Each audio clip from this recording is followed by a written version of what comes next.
Selamat pagi para mahasiswa yang terkasih. Berjumpa lagi dalam perkuliahan sejarah gereja. Dan kita secara khusus melanjutkan perkembangan sejarah gereja Indonesia.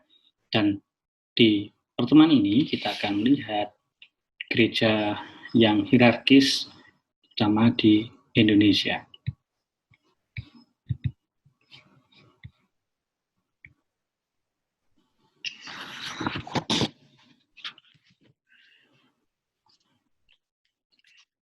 Persiapan tentu menuju gereja yang hierarkis ini perlu persiapan yang cukup matang, dan pertama-tama adalah persiapan ini adalah boleh dikatakan bahwa jumlah umat Katolik dari 784.300 jiwa pada tahun 1949 menjadi 1.176.700 pada tahun 1959, jadi 10 tahun kemudian. Keinginan para uskup di Indonesia agar gereja di Indonesia mendapatkan kecenderungan lebih penuh di dalam lingkungan gereja universal.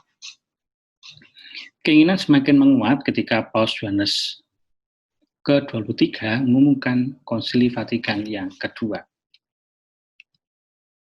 Nah, dipersiapkanlah panitia khusus pada tahun 1955 untuk mempersiapkan. Yang pertama, 25 September 1959, tiba di Jakarta Kardinal Agagianian, Pro-Prefect Congregatio Propaganda Fidei, dan bertemu dengan 15 wali gereja di Internunciatur Jakarta untuk membicarakan tentang berdirinya hierarki gereja. Surat permohonan untuk mendirikan hierarki di gereja Indonesia ditandatangani 12 Mei 1960.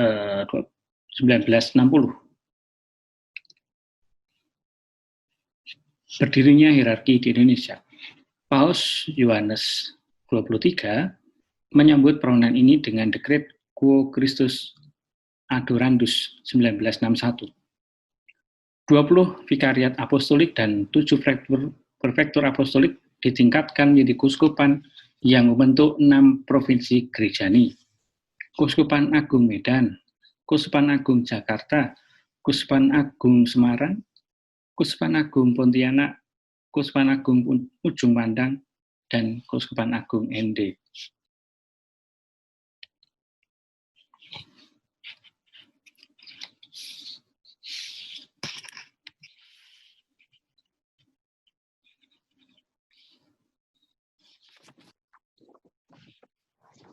Dan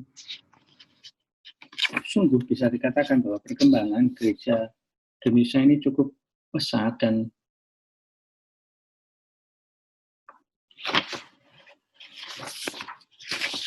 boleh dikatakan ada 30 sampai sekarang. Jadi artinya sampai sekarang adalah beberapa tahun yang lalu,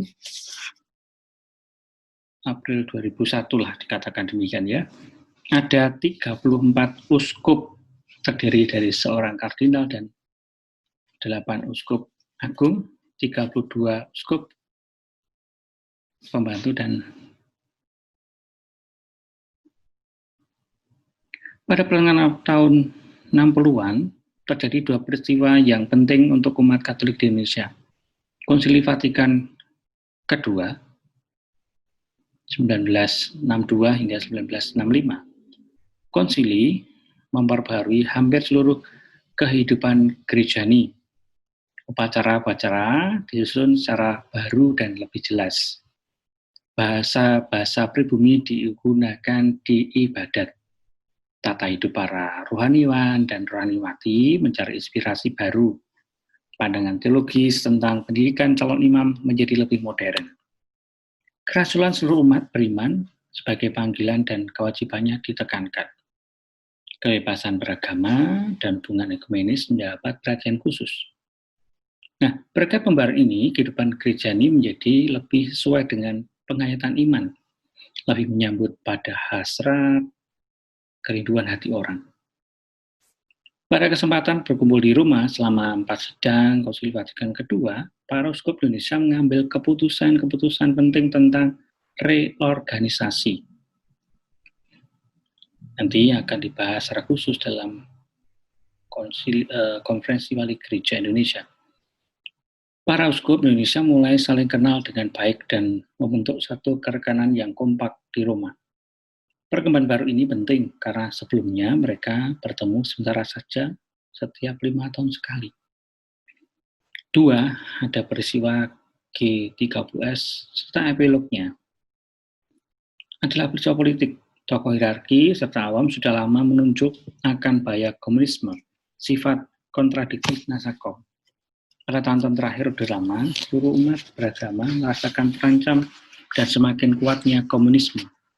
Di beberapa tempat umat ditekan dan organisasi-organisasi Katolik mau tak mau harus meningkatkan semangat kesiapsiagaan anggota-anggota mereka untuk memelihara negeri dan negara Pancasila sebagai wadah yang menjamin kebebasan gerak seluruh umat dan orang beragama.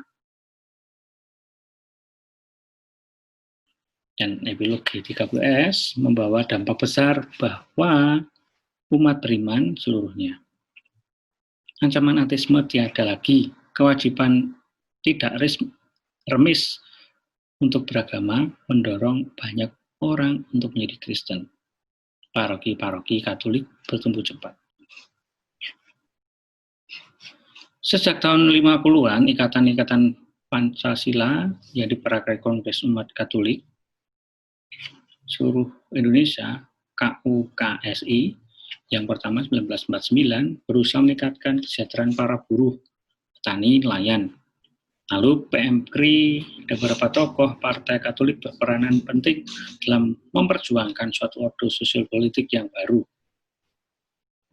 Pernyataan 41 pastor di Yogyakarta 1974 memperjuangkan dan menyuarakan nasib lapisan masyarakat yang kurang mampu, golongan-golongan yang tak berdaya, sangat tinggalan dan tersisih. Karena sila keadilan sosial dan kemanusiaan yang adil beradab kurang mendapat perhatian.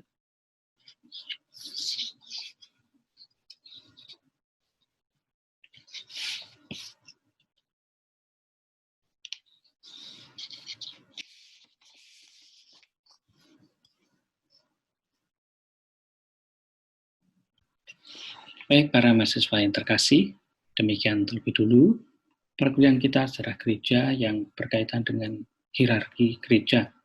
Nanti kita akan lanjutkan dengan perkembangan-perkembangan secara hierarkis apa saja di latar belakangnya perkembangan gereja yang mendukung perkembangan hierarki di Indonesia.